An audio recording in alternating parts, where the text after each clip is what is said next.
I got a fluke scholarship to a startup university across the river from Cincinnati called Northern Kentucky University, where a fellow named Barry Anderson was teaching, given a student of Jerry Ulsman.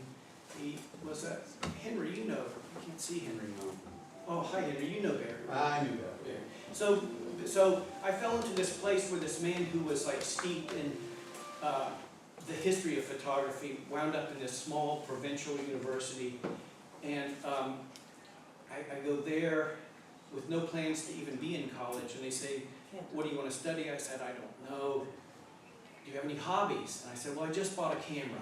They flipped through the catalog and said, well, you could be a photo major here. And they said, you'll be a fine art major. Do you like art? And I said, well, I've never had an art class.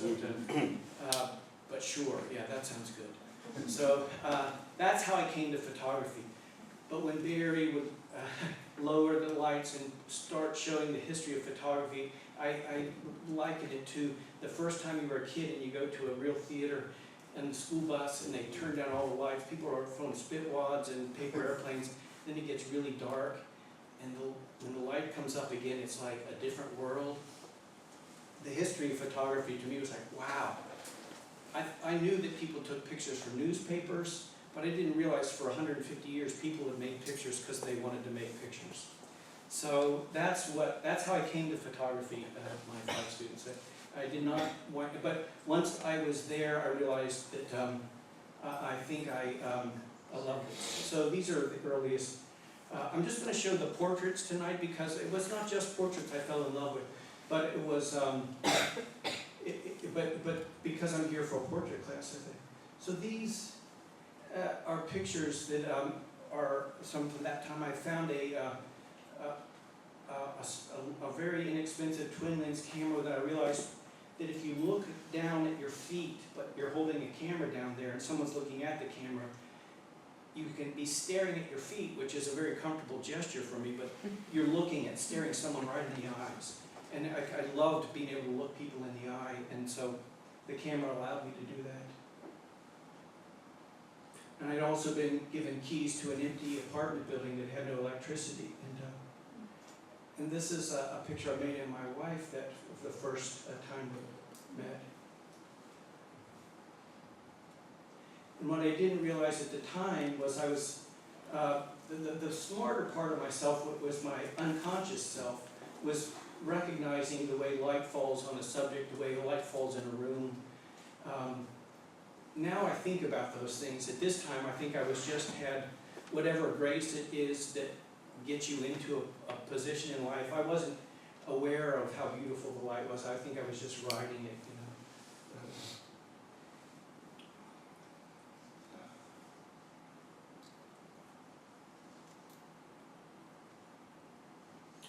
And I'll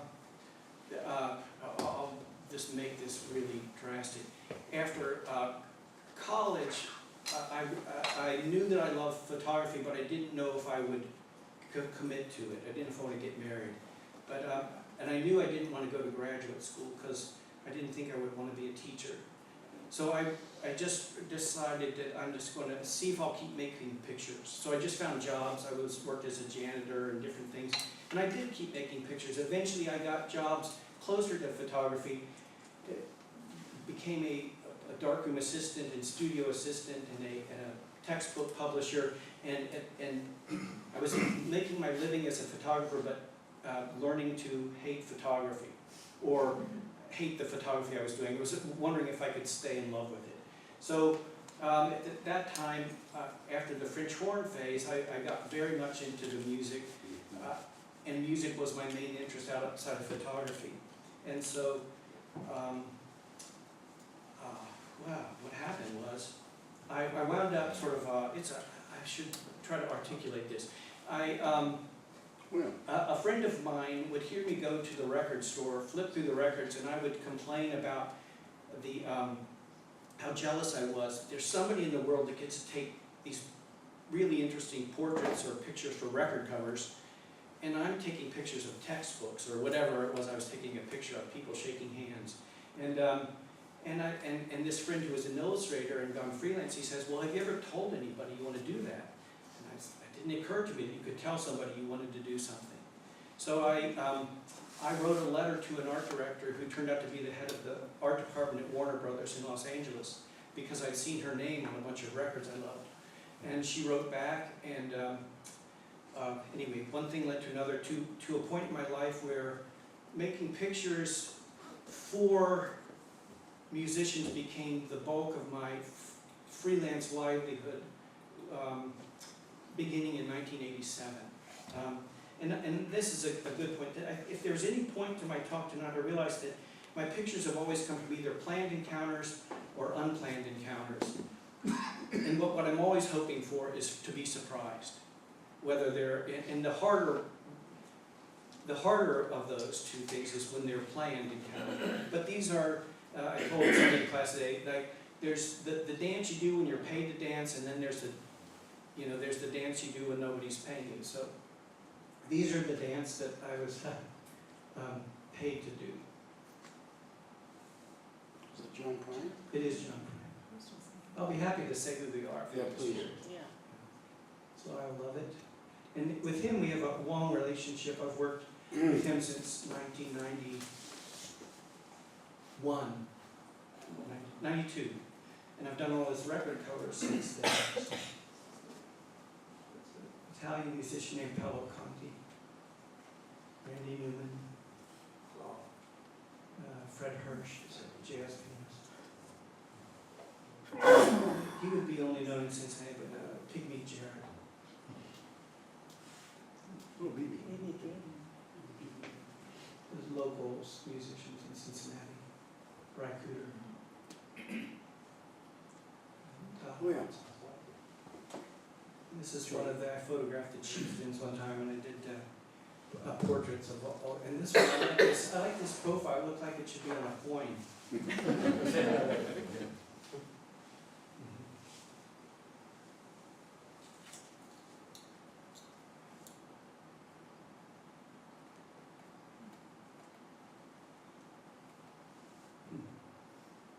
That guy is, that was a hard time to make pictures because one of the fellows, the guy with his hand obscuring his face, writes these stories called Lemony Snickets or something. But his deal is he doesn't want his face to be seen. He doesn't want to be identified. So so in all the photographs he had to obscure his face. And the other guy's with him, a guy named Stephen Merritt from the Magnetic Fields.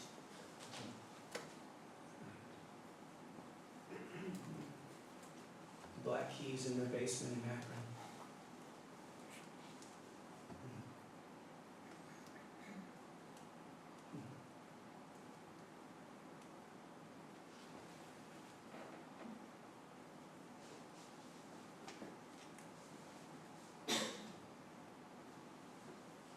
And Phil and Bud?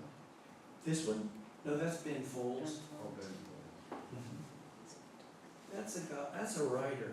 He did a record with Ben Folds. His name is, he wrote High Fidelity. Nick, please, Hornsby. Somebody knew him? Nick Hornby. Oh, Robert Plant? Robert Plant. Oh. Mose Allison.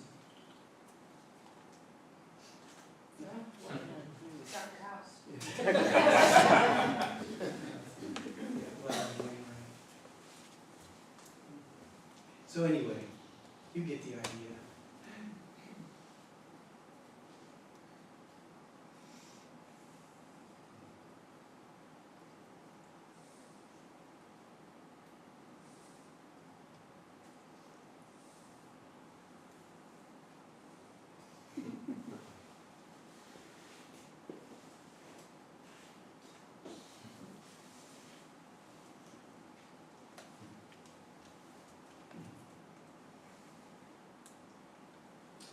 And, hey, what time is it? Oh, who am I supposed to look at? Okay. 13? Yeah. Okay. Okay, maybe I would say the pictures that keep me alive are the pictures that are the unplanned pictures.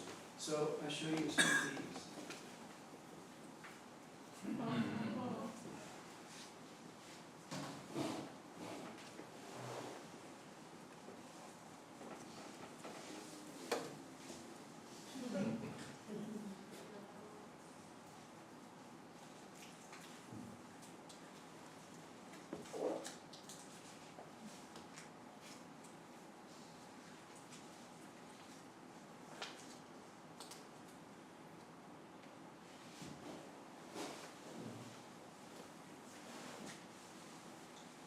most of these pictures are taken really Who's just that? as everyday life has been unfolding, and most of these are from, I realize now, are from our neighborhood.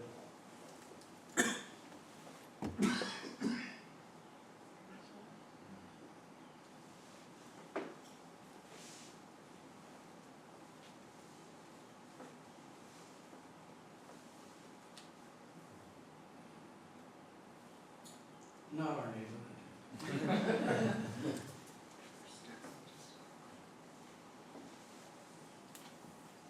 My wife, after she had killed, what, about 14 chickens?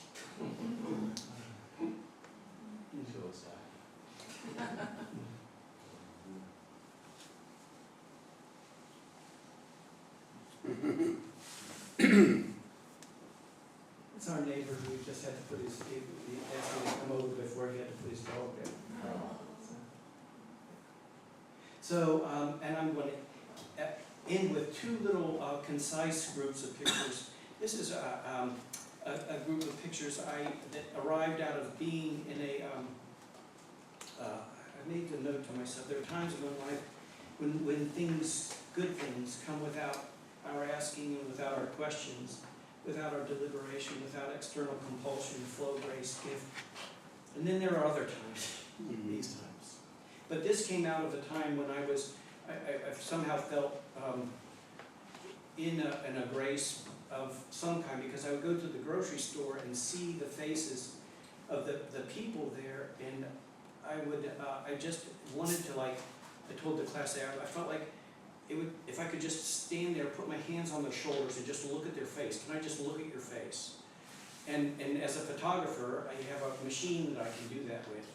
And so these pictures came out of that, so I didn't have a way to do it, so I asked the departments, the grocery store called Kroger, if they would let me set up on their property, and they said no, but across the street was a vacant lot where a bus stop was, and I just set up a portable booth made of 2 boxes. My wife helped me make this, and I would just ask strangers if I could make their picture, and I would take 2 or 3 exposures. I was shooting on, film, and then I would send them if they wanted.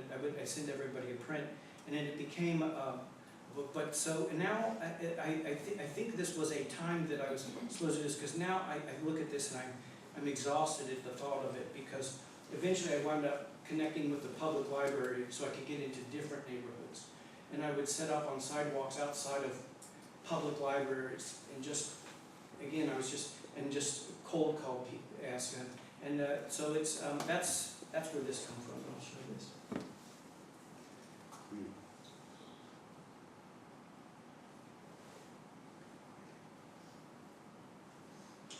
And the box was only about, why is it 4 feet across, Marilyn?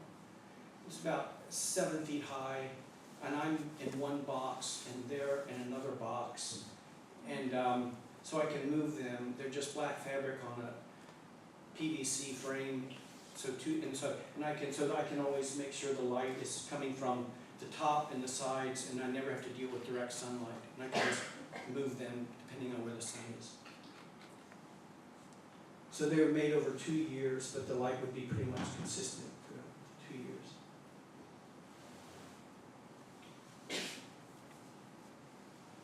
And I was really, look at this now, grateful for the gift that people are, yeah, like I say, I didn't know any of these people. I named the project after a line from a song called Rank Strangers.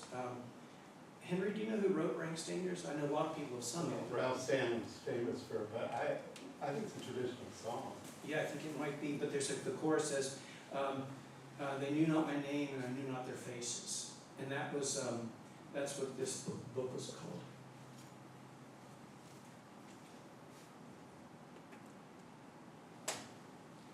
And like this couple, I honestly didn't know they were man and woman, but they had just been married a few days earlier, never hadn't had a picture made together. So.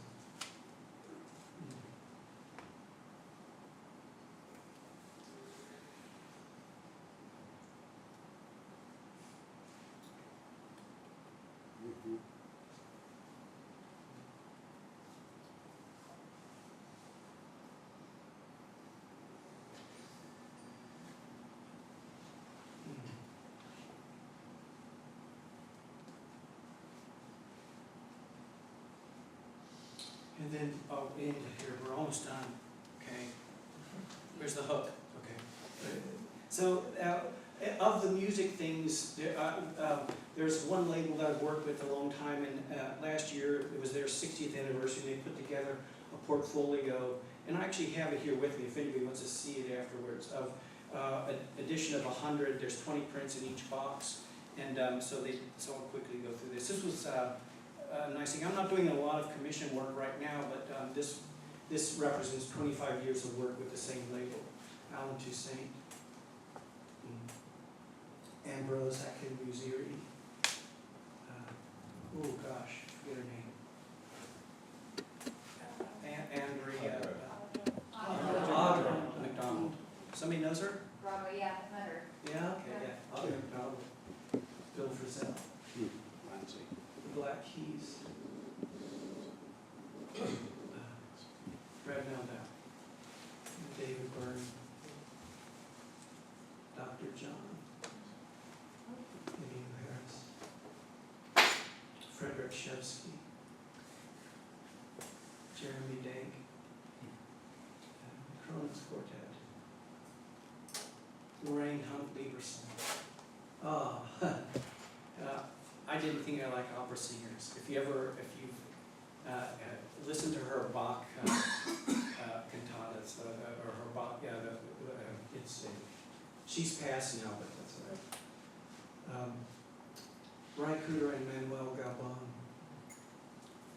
in A Big Door. Philip Glass. Oh, yeah. Randy Newman. Rhiannon Giddens. This is that Stephen Merritt and the Lemony Snicket's guy. Steve Reich. And Timo Anders. So anyway, I wish there was a point to this, but I don't think there is. And I don't know if I'm supposed to what do I do next? Questions? Sure. Yeah.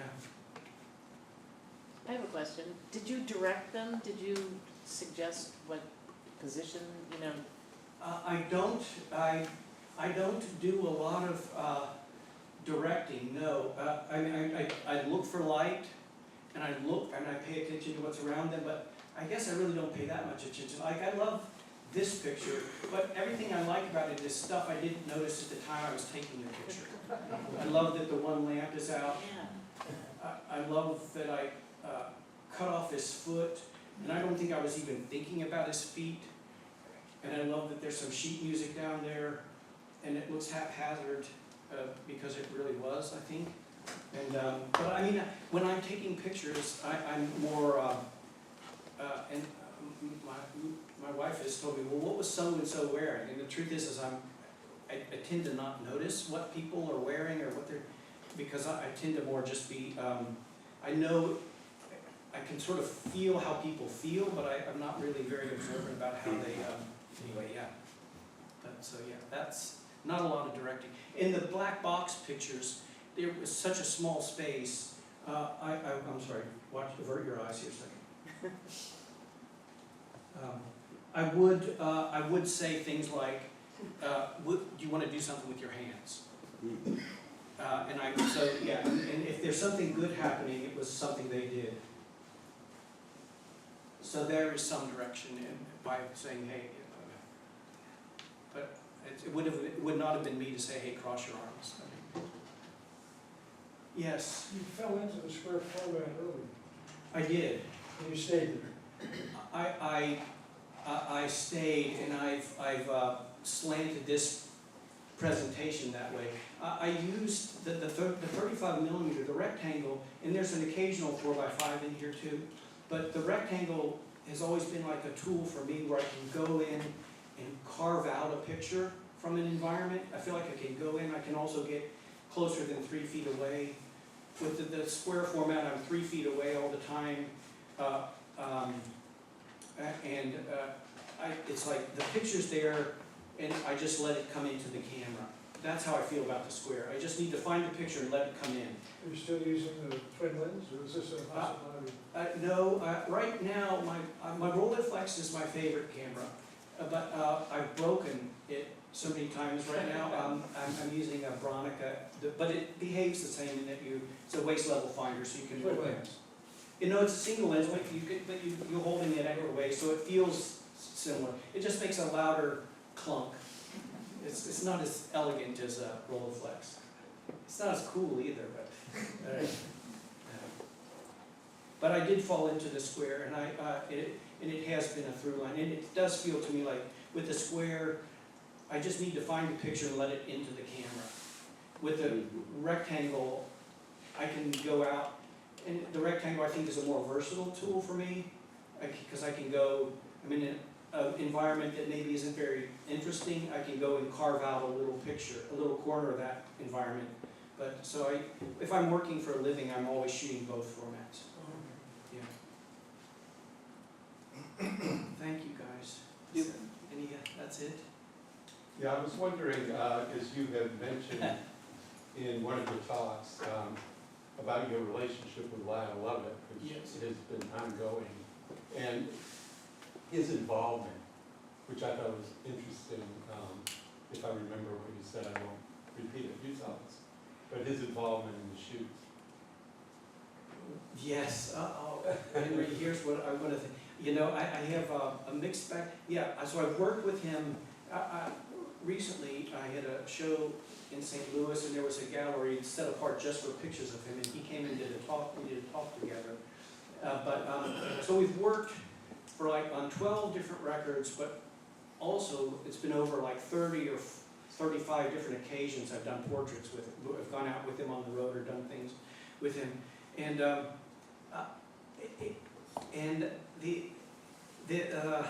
it started out where he was put together with me of an art director's sort of choosing, because he wants to be needs to trust who he's with, and he's very loyal to whoever he's with.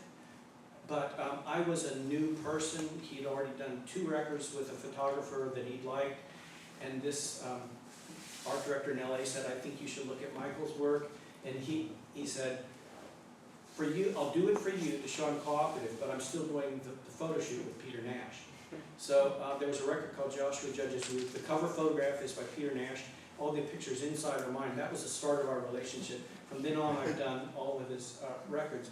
And there have been times where I've trespassed. I've gone over, and I've hit that overheating where the trust is he's not sure, and it's been a dicey. But he's come to, and he's very gracious to me. And I'm I don't know.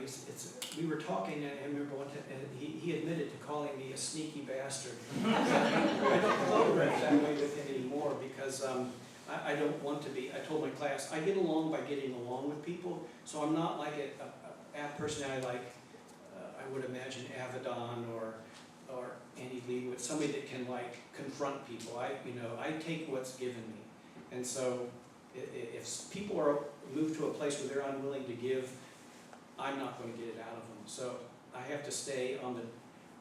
That sounds like a very safe way to go through the world, but it's the only way I know to stay on their trusting side, as opposed to insisting they trust me. So, and maybe that's also I'm realizing I'm talking it's because I'm not any of this. I don't have a vision of what this picture could be. Anytime I go into a photo session, I have no clue. I know how to look at light, and I know what it feels like when people are uncomfortable. I know what it feels like when they're comfortable. So I'm looking for where is there light, where is there a lack of distraction, or whatever, and what will come of that. I don't foresee there is. Yeah. So that's a long, convoluted answer. Sorry. Okay. Does that work? You're unsatisfied? Thank you. Thank you.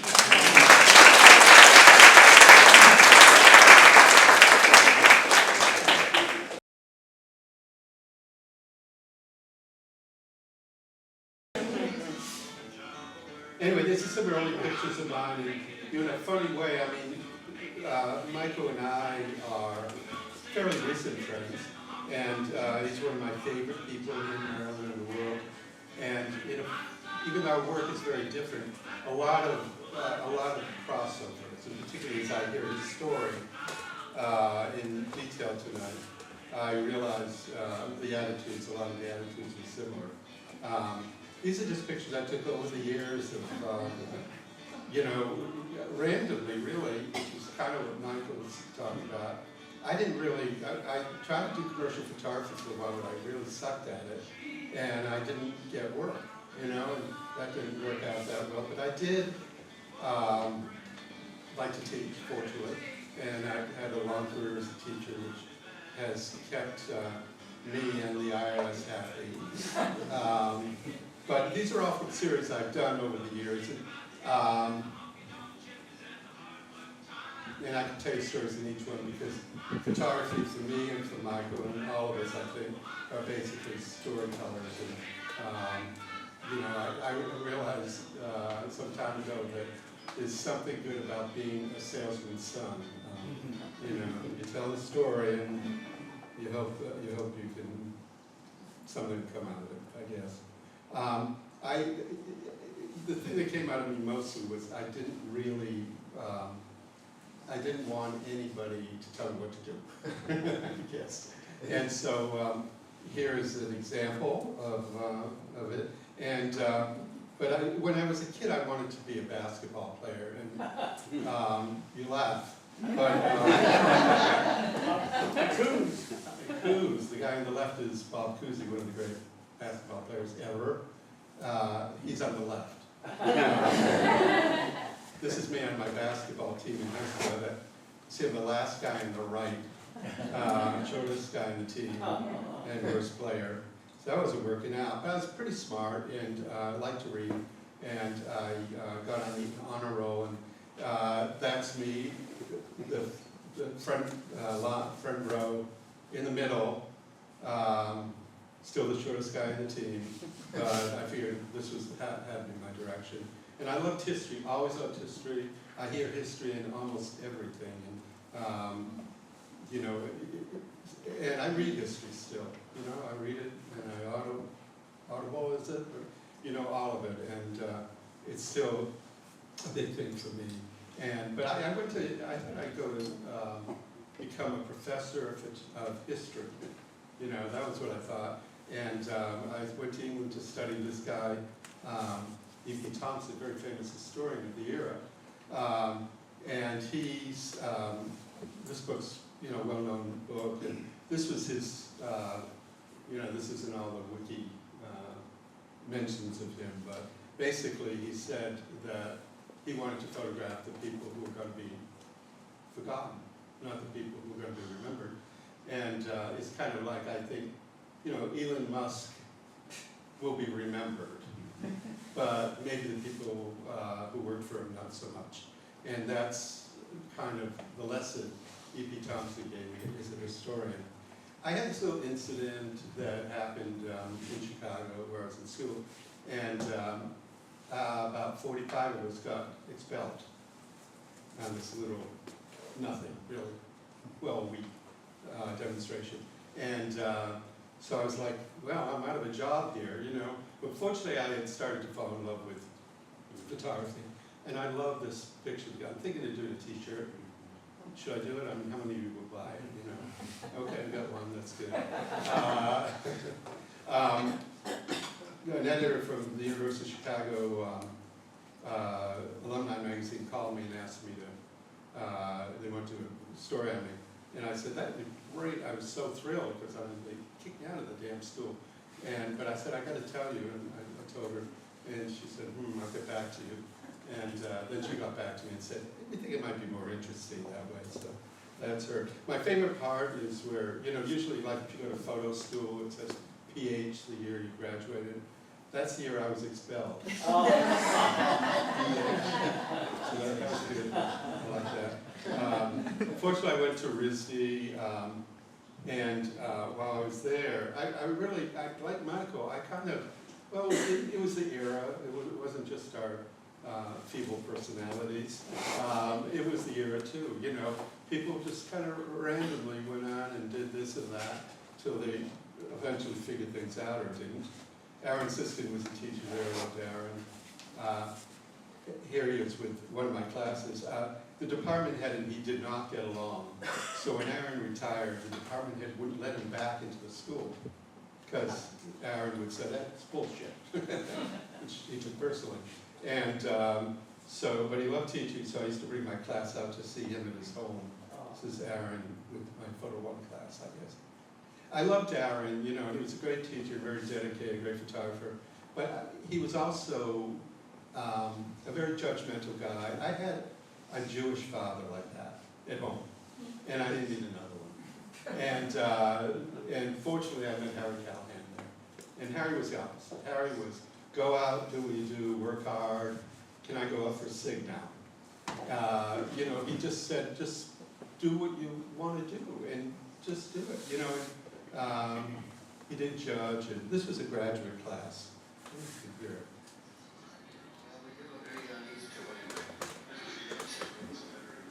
I don't think you can teach creative, because you know that once you think it's one way, it's already another. I just completely hope that they can find their own way, and I think this is fundamentally what you got to do with your own life. You know? Well, that's looking at it pretty carefully. I never looked at that. I think it's my nature to accept the shape, you know.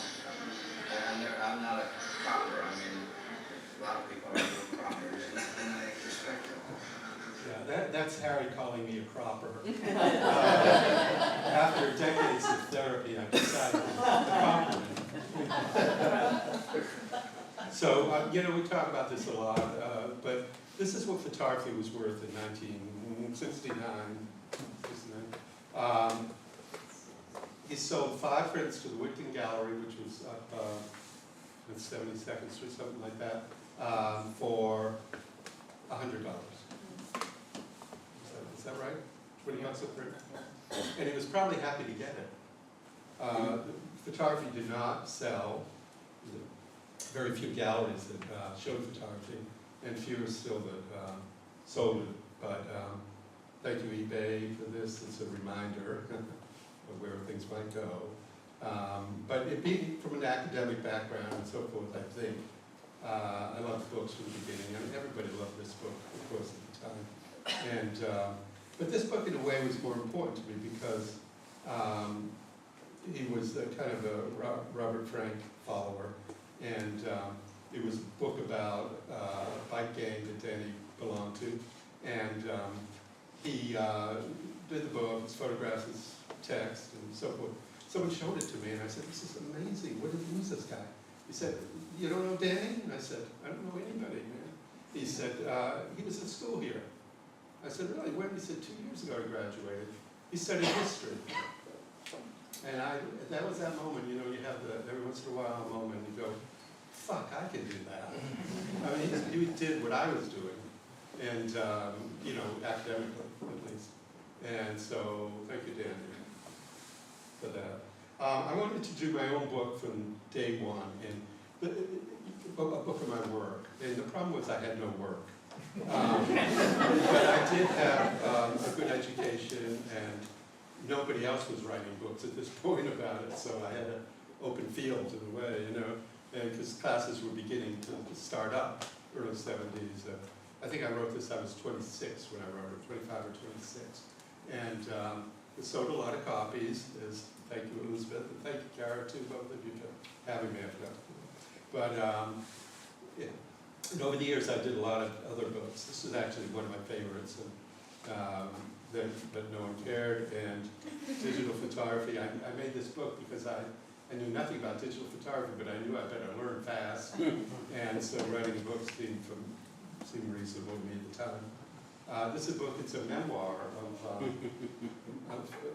it's called Shoot What You Love, which is what Harry Callahan told me to do.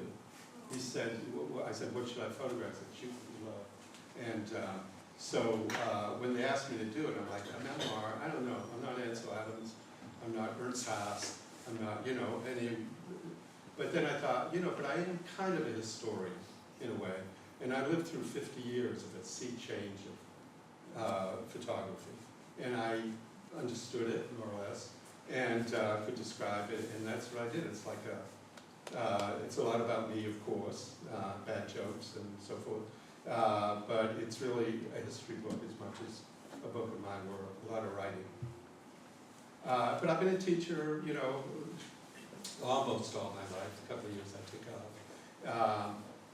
I taught so many great photographers over the years. The woman on the right, you may know,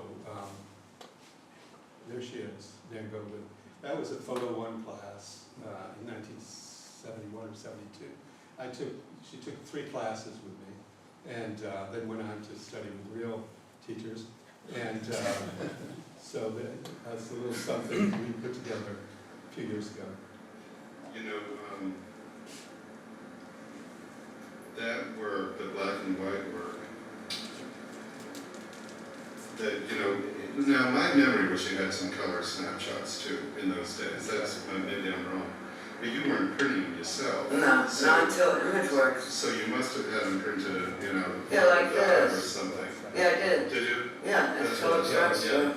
Philip Strux too. And then there was another one on Charles Street also. I think I But remember this is that, like, this was an accident. I didn't know I had color film in the yeah. camera. Oh, really? Yeah, Yeah. so there were some color pictures. Yeah, she had a great teacher. She learned color photography by accident. Close relations. So photographs, yeah, this is the big thing for me. We talk about it in class, I always do. But the thing I hate most in digital photography is the delete button. I think pictures change over time. They become more meaningful, funnier maybe, sometimes heart-warming or heart-throbbing. And you don't know what's going to come of a picture. So I don't like to delete anything. And this is an example for me. I did all these photographs when I was in school at RISD. And years later, like 25 years later, it came out as a book. Close Relations, about the time you started out with your own family that you give it, and a family you've developed, your community, your friends, and so forth and so on. So it's my family and my friends in the book. And this baby was Christine, I believe, the first baby friends of mine birthed. You know, so that was a moment I thought, shit, that, you know, I've become an adult. I had to put a stop to that. My mother had 2 great loves in her life. One was dogs, and the other was knitting. So Shammy, she had 8 dogs, she called them all Shammy. It was a very well-dressed pup. Another example of this is I did these pictures of the Thompson Speedway racetrack, dirt crappy racing, basically. And for the summer, I photographed for their program, and ended up, you know, again, decades later with a book. And they're much better than they were when I took them. Pretty good now. You know, the pictures that the book she's holding, that's what I did. That was a picture of it. While Michael was photographing Lyle Lovett, Emily Harris, I was photographing, you know, the winner of the 3rd race that comes in Speedway. So I photographed these cars, and, you know, I was more interested in the people than the cars, actually. I didn't really care about the cars that much. But they're people, and, you know, I like people, and they're also the people that E.P. Thompson told me I should photograph, you know, so I should study as a historian. So I said, okay, E.P., take this. So this is a book that came out 2 years ago. Now, currently, I should change this because the book is actually being printed next week. So it's not now anymore, but it's more miles and miles of text. It's a long story, which I'll happily explain, but I don't have the time right now, but I explained that if I go over time, I'll sit outside there and talk to you all night if you want. It would help if you brought some beer. So Miles and Miles of Texas, a book about Texas. And if you've been there, I'm sure you know that there's a lot of miles. And it's the name of a song that Asleep at the Wheel, it's their signature song. They didn't write it, but it's a Western swing song. They always start the shows with it. And so I, took, and a lot of the references here, there are musician pictures, but there's also a lot of references to musicians. It's a cover book. I start out with an essay I call Screw You, I'm Not from Texas. And it's a combination of a song by Ray Wiley Hubbard, Texas singer, Screw You, I'm from Texas. And I love it, You're Not from Texas. So I kind of combined the two and talked about why am I interested in Texas? And I explained that Asleep at the Wheel, Ray Benson started the band. He's a Philadelphia Jew. He started the band in West Virginia and eventually ended up in Texas. And I was a Texas icon. Jerry Jeff Walker, who wrote Mr. Bojangles, was from New York State and Greenwich Village folkie in the day, wrote Mr. Bojangles and went down to Texas and became Texan. So I said, hey, come on, give it a break. So I'll just go through it pretty quickly. I mean, I know you can't wait to get the book, and you'll have to wait a little bit. But, so the stories are all in there. And all I did, and it reminded me of what Michael was saying, really, is I wandered around looking for pictures. Sometimes I got them, sometimes I didn't. But odd things, busking on I-35, for example, didn't see much of that. Fiddling busking too, not guitar. This is a place called the Devil's Backbone Tavern, famous bar in Hill Country, Texas. And this is highly recommended, whatever you think of LBJ. The museum is amazing, the LBJ Presidential Museum. And I believe his wife put it together. And it's about LBJ, obviously, but it's really a history of the times. And it's really beautifully done. And there's kind of an AI kind of thing of Johnson talking. So dance halls are a big thing in Texas, and Czech and Polish and particularly German populations came and settled Texas, essentially. We talked today about James McMurtry in one of these, I think, but his father was Larry McMurtry, Lonesome Dove, and many other great books. And James, singer-songwriter, is, I think, the most literate book. I say the book is, he was the most literate. Maybe that's because his mother taught English and his father wrote it. But he's an amazing talent. And Texas has its own brand, 35 million people. You don't have to leave Texas to make a living in this position. You got a lot of work there. And James does come out now and again. If you're a little more ambitious, I guess, or when we get away from the family, we do that. This famous art in Amarillo. Art is like, I think, 10 Cadillacs buried in the sand, and it changed over the years with the weather and so forth. And Ernest Tubb, one of the great country singers ever, and I looked at this, he was like, thanks a lot, and walking the floor over you, and all these songs that are classic country. If you listen to Willie's Roadhouse on Outlaw Country or any of those, you'll hear Ernest Tubb a lot. And I'm thinking, he's in Crisp, Texas, where he was born. I wonder if when Taylor Swift dies, she'll get this attention. Probably not. Kinky Friedman, some of you know Kinky. This might be the last portrait of him before he passed. And, he was a famous outlaw, they used to call him, and he, but it turned out, became a novelist, and it turned out that he had a dog rescue and a camp for kids with Gold Star parents. And so, I think, who knew that Kiki Friedman, the outlaw Kiki Friedman, was such a softie, but he was. Dolly, a wonderful pinball machine in Ventura, Texas. just things that interested me along the way. Green Hall, we were talking about Green Hall with somebody today. It's Green Hall in north of San Antonio, just a guy I met on the street. Waylon Jennings was from Littlefield, Texas. These are all his hit songs. They're on the side of the Waylon Jennings Museum and liquor store. And you can imagine which brought in the most money.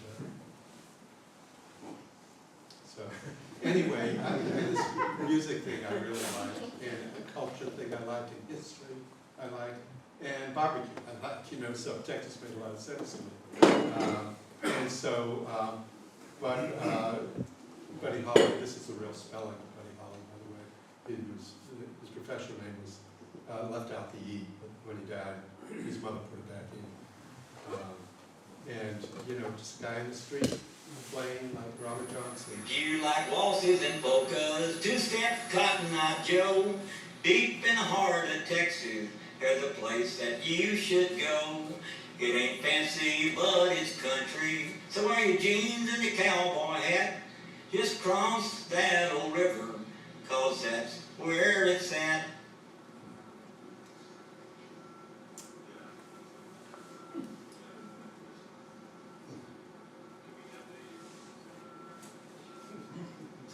You would just talk to the land that don't use your name with them, or just or not?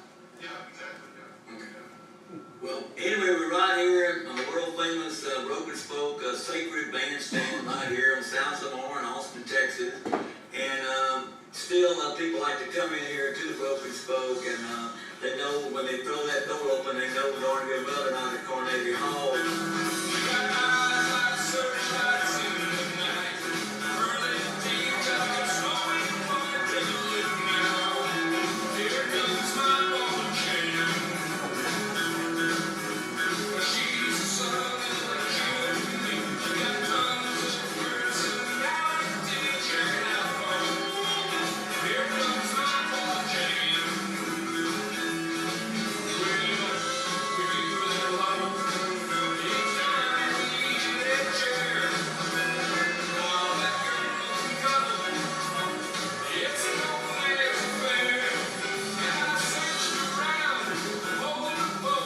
Years ago, country music sounded like it was in a place like this.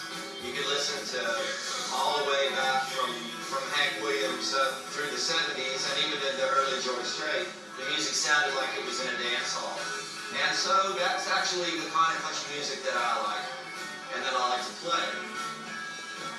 Contemporary country music sounds more like it's in arenas and larger places, and so I enjoy the kind of music that seems to be came from and meant for dance halls. That's kind of what I enjoy the most.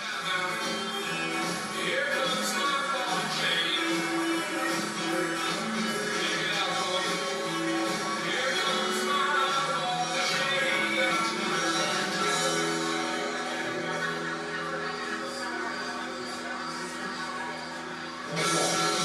That's a clip from a 20-minute short I did in 2014.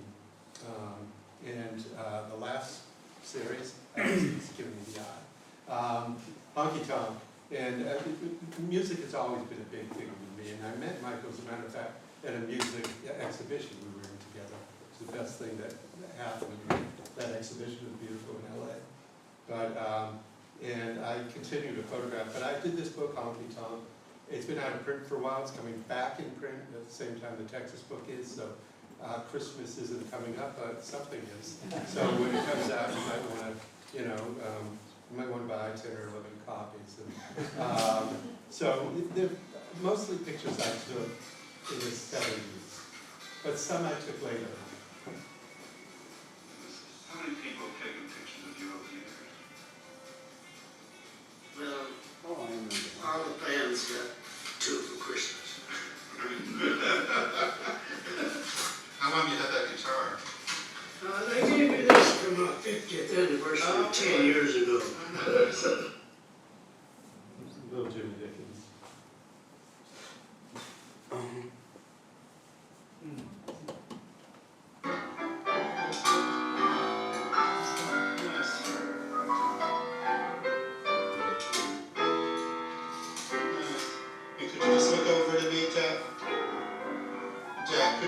just look over to me?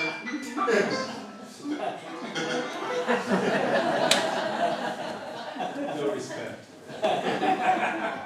Cowboy Jack Clemens was one of the great producers and writers and outlaws in the 70s and 80s in Nashville.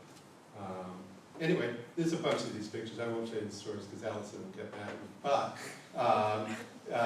there's a story to all of them, you know, and I do write the stories in the book. You know, I continue to do it. This was taken in, I forget when, maybe 1920, around 2009. So they originally 70s pictures, and then I kept doing it. And that's Ralph Stanley, who had that song, Rain Stranger, that we don't know who wrote, that Michael mentioned. And Dog in a Picture always improves it, I think. And Tootsie's Orchid Lounge, which I thought was going to be disappearing places, the most popular club in Nashville now. Still, Dolly Parton, Oh, there she is. 1972. So these pictures, you know, are about the music, Loretta Lynn, if you know any of the music, but, and I love the music, Oh, yeah. but it's also about the culture and the way we were at that time. And that's how I see my work as a historian, well, photographer has it. Historian with a camera. It's very sad because the honky-tonks are a fading piece of American common. It's a very sad thing to see. They've largely been replaced by fern bars. It's all part of the homogenization of America. But one of the things that was so special is Henry Horenstein was in the right place at the right time. He came to Nashville in 1973, 1974, and documented the way that these people look to patronize these venues. And to look at the way these people dressed, the way they had their hair styled, the makeup that they wore. You can see all this in living black and white. It just comes off the page. Henry had such a great eye for capturing things in the moment. And basically, a photograph, whoever takes it, is a time capsule moment of something that will never be again. And that's what Henry was able to capture. Well, he's singing my song, basically, exactly how I feel about things. And thank you very much for putting up with me. Follow me, email me, send me money, buy books. I am doing a tour for the books in the next year, and so anybody who wants to help me find a venue wherever you live, email me and see if we can do a little business.